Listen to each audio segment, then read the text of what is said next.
Hi, I'm Donna G. Berry, the creator of One Stroke Painting, and today I'm so excited that I'm going to share with you 13 brushes right here. Those 13 brush set, that's my most used brushes. So if we look over here real quick, I want you to see that there's a variety of brushes, and there's one size of a few of these, and like my flat brushes I use a lot, so there's multiple sizes of that, a fan brush, some specialty brushes like rakes and fans and angles and things that I'm going to step by step go through each brush for you and share with you how you use those brushes and how you load those brushes and how you would stroke with those brushes. So the first thing I'm going to do is I'm using my palette. I'm using a folk art paint. It's a thicker paint. I'm using a medium, which I'm going to have you grabbing the medium as I get going here. And I'm mostly using flat brushes, so I'm going to take and wash the sizing out of the brushes first. And thank you. And what we're going to do in this palette is a double loader. And for anybody who's new and anybody who's having a problem with a muddy mess when they're painting and they're not seeing the defined strokes and shading, then the double loader helps you. So I want to show you how we do that. The white's running along here, so I'm going to go on top of this right here, back and forth. That's picking up paint, and I'm splitting between the two colors. Then I'm coming over here to a flat area that not splitting it anymore, but I'm going to push really hard in here, pick up paint again, push really hard in here, and you might see that I'm getting too much white because the white's running here. So I'm going to come over here and pick up a little bit more magenta. Okay, so hopefully you can see this. And then I'm going to push less, so I'm keeping more paint inside the brush. So it's about 2/3 full. And when I'm doing my strokes, I'm going to go into a little bit of medium here and go back and forth. And that's what I use instead of water, because water is going to make my stroke muddy. And floating medium is the fluff. If you look at it, it's just like a gel. It's the fluff that's inside the paint before they put pigment in it. So it's just going to make it move smoother, and it won't make it inky. I mean, too muddy. And what's going to happen, though, if you use it too often, you're going to have a problem with it making it muddy like water. Okay? So let me show you what we're going to do here. I'm going to come in here and go backwards and do a stroke for you. So I'm going to go 1, 2, 3. Now what's happening there is that is blending the color on the brush. All right? So it's 1, 2, 3, scrub, and pull. And it'll go wherever you want it to go. So when I need to pick up more paint, I just put that in the wrong color. Look, I just wipe it off, go back and pick up more, and then work it in again. All right, so 1, 2, 3, and get the shading like I want it. I'm going to scrub. See how the brush is half pushed down? And I'm going to pull. Okay, scrub and pull. And wherever I pull the brush, it's going to go. And see, this chisel edge is right there. That chisel should be lined up with the ferrule, the silver part of the brush. Okay, so no matter which way I'm going with this, if I'm putting the dark on the outside or the inside, there you go.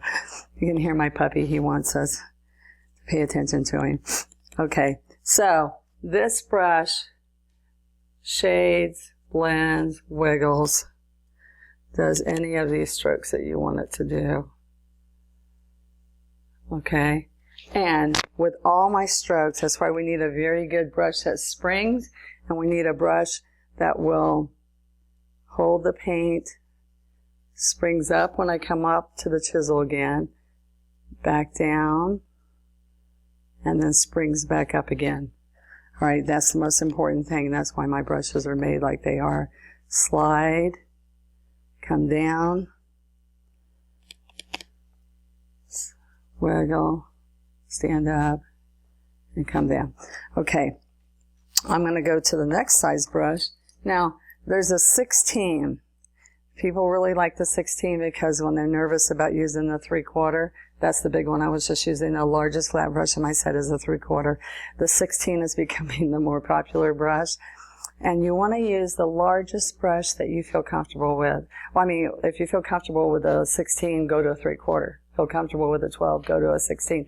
Push yourself, because the larger the brush, the prettier the stroke. believe it or not.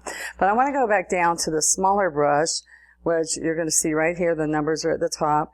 This is a 6, and what happens with the 6, instead of double loading, I would take and put it all magenta, the whole thing loaded in magenta. Then I'm going to come over here and side load the white. See, right on the side of the brush. And then when we do this stroke, we're going to keep the white. You're not going to be able to see that very much, but as I'm doing that stroke, it helps me keep the shading. It's like impossible to sit there and double load this with 2 colors. So, in between that to that, that's how the difference is. And you can do a lot of small projects with this. So that's going to help you do that. I also, you'll see, I'm going to go to one of the other brushes. You're going to rake the brush in the basin. Let me show you. We're going to just rake it right here. And then it can rest in the brush basin, or you can just lay it down on your towel. Make sure that you rake really good. These are synthetic nylon bristles, so they're not going to break. And here, if that was a natural brush, you might not rake it. It might not be necessarily good for it. So, but I want to show you sizing remembers in the brush when you get started. I want to show you that I also do a lot of stroke work on the chisel of the brush. Let's come over here. I can touch, push down hard, and lift to do comma strokes. But we call this a daisy stroke, where we're going to come in here. I'm going to push, lift, push, lift, and see the pulling and lifting. We start on the chisel, push down with pressure, stand up to the chisel. All right, now then I'm going to go in between the daisy like we're slicing a pie. And the pulling motion is going to give you really nice streaks in the petal. You can leave it like that, or you can come in between each one and add more. I also like to make some of these skinny. So you can go around here and do skinny strokes and still get a flower and get the same feel. A lot of single, slender strokes like that are really important. Now, I've smeared this a little bit, but I still think you can see. Let's use the 3/4 inch again, the large brush again, and using that same stroke, picking up, let's pick up a little bit of the lighter color. I'm going to go right in here, pick up that, pick up the green. A thicker paint's really important to get my strokes roll, the one stroke look. We're blend, shading, and highlighting with each stroke. Okay, so I can come here, use it as a chisel on the chisel edge. Remember, this right here is the chisel edge. I can take and slide, push, slide. Now, did you notice that I went on the chisel, pressure, back to the chisel, and roll? And I did all that with the flat of the brush. So then what we're going to do is we can take and come back also. But what I want to show you is that same stroke we did up here. We're going to start here, wiggle, wiggle. But see, this is what happens when I don't do my starter strokes. 1, 2, 3, wiggle, and slide. See, there's ridges, and then here we get a real pretty blend. And there we go. So the flat brush is going to give you all kinds of strokes. Okay? Now, we're going to pick up another type of brush. So those are your flats. Now we're going to do an angle brush. And when we pick up the angle brush, I want to show you that lots of people have a hard time doing a nice chisel edge to get a vine. Well, with the angle brush, with the flat brush, you're going to touch, tilt, and drag. On this one, all we have to do is drag the last bristles, because it's angled off and they cut off that. And instead of touching, tilting, and dragging, can you see that we call it the heel and the toe.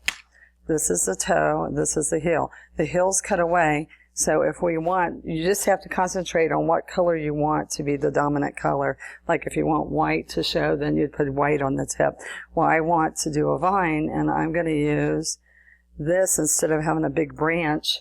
I need some medium because it's dry. I'm going to use my little finger, and I'm going to use this angle of the brush. And I'm going to take this and turn my hand to follow the brush wherever it goes. All right, so that you're going to love that this angle brush does lots of things that you don't have to worry about right there, where you're having to take off the one corner. Okay, same thing. You could do a rosebud if you're having a little bit of, oh, I did that wrong color, a little bit of a problem getting that rosebud because you got the flat brush and you're just all over the place with it. Let me show you right here. I can touch here and touch here. I'm going to go up and over. The white's going up and over. I need to blend that a little bit more. Then the white's going to come right here for me. I keep picking up white when I leave the whites here again. See, it takes a few minutes to get that white flowing good. And then when you come here, usually we have this big ugly look here. But if you're just having to touch the angle to it, now that my white's good, I'll do it one more time. See that? Then I get a little bit of fresh white. I lead it out slightly and then come across a little bit more. Out, out. And that's just a little wild rose. Now see, look really close. See how easy those little curves? And it's just like this. The white is what I'm stroking, and the dark pink's all the way already out of the way. So when you're making a big cabbage rose, you just leave that out of the way too. And there you go. All right. So now let's go to another brush. We're going to do a round brush. A lot of people do their strokes with a round brush, like the comma stroke. And I'm going to do some green, because I use this for leaves. Sometimes use it for flower petals. And I'm getting it all filled with paint. And let's do this one. You're going to push and lift. Push and lift. Push. Push. And what's nice is I can letter with this. Okay? See, I make a really nice point here. So you can go like this, push, stand up, all the way to the tip, and you have a nice round. I kind of let that get a little messy there. All right, but we're going to come around here. We can start in the middle again, push, and bring it back up. So I want you to practice with this round brush, and you'll see that we can do daisies with it, fleur-de-lis, scroll. There's lots that we can do with the round brush. And that's a standard brush. That's why a brush that a lot of artists use. This is a Filbert. The Filbert goes around. It's a flat brush with a curve on it. And so on this brush, I want you to see that I'm going to load one whole side of it yellow on the flat of it. And one side, the other side, I'm going to put dark green. And so as I'm stroking this, if we come right here, as I'm stroking this, I push and lift. Push. See, I wiggle it a little bit. I don't have enough yellow. There we go. And so each stroke, we can bring these petals in and do flower petals. I have 4 like this. Or we can bring the green and the yellow. And you can do chrysanthemums with this. I still can do most of all of this with a flat brush. It's just a lot of people like to use the assorted brushes to get the feel. Same thing, I'm going to push and then stand up on the chisel. Push, lift, push, lift. Okay? So that one you load one flat side, second flat side. Then we have a rake brush. Okay, and we call this a feather brush sometimes, so You'll see it different names. Okay. I just want to show you that if I'm doing hair or a beard, or if I'm doing grass in a field of grass, we're going to take and really wet this brush. You'll notice I hardly ever wet brushes. I'm going to wet this brush, and then I want you to play with this till you feel comfortable with it.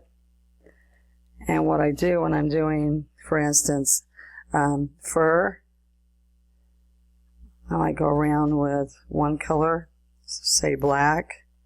Then I'm going to come in and pick up some white. And then I'm going to feather on top of that, which will give me some gray. And then I could come in with some green. Not green, brown, rust, some other colors. But I'm just going to use the colors I have here to show you. So you can layer and get like a calico or a raccoon that has different layers on its tail. All right. Now the same thing, I can wet a fan brush, and the big fan brush, I can get larger areas. I can take and tap and do trees or fields. This can be a field. And I can do wildflowers on there too. I can use the chisel of the brush, which is the top edge of this. I can take and pull in, let's get some pink. I can pull in some pink here and put some flowers along here, or I can tap. You can tap along here. So you can do a lot with this fan brush. I can tap up the line here. All right, and that's the same thing. You can do some of this look with the rake brush, feather brush, but that will go faster, bigger areas. Now we're going to do, if you have green right here, actually I like to do it on here. We have your paint right here. This is a number 2 script liner. I'm going to add inky water to it and make circles. Every time I come around in a circle with water, I'm going to pick up some green. And then, to make sure I'm ready to use this, I'm going to roll out of this puddle and make sure it's not watery like that, but make sure that it's like this and it's not pasty, okay? So, then you have enough paint here to keep going and getting it. So I'm going to take my little finger and I want to make circles. You're going to hold this brush like this.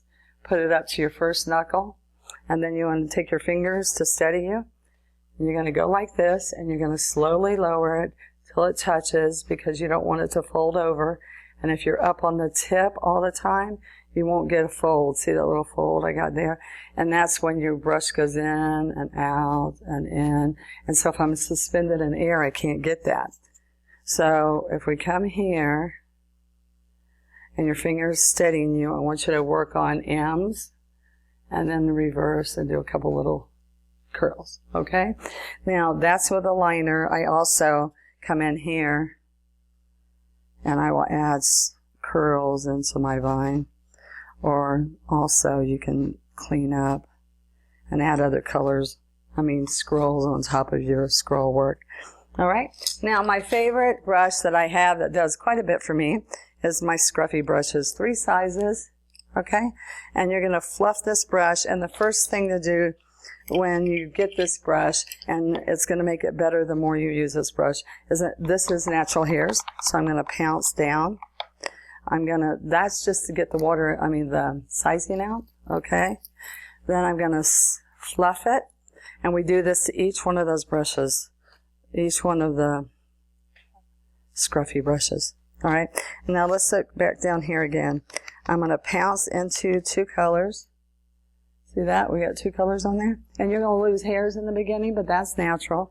And then I pounce inside the center of flowers. I'm going to come along here. And hear the pouncing?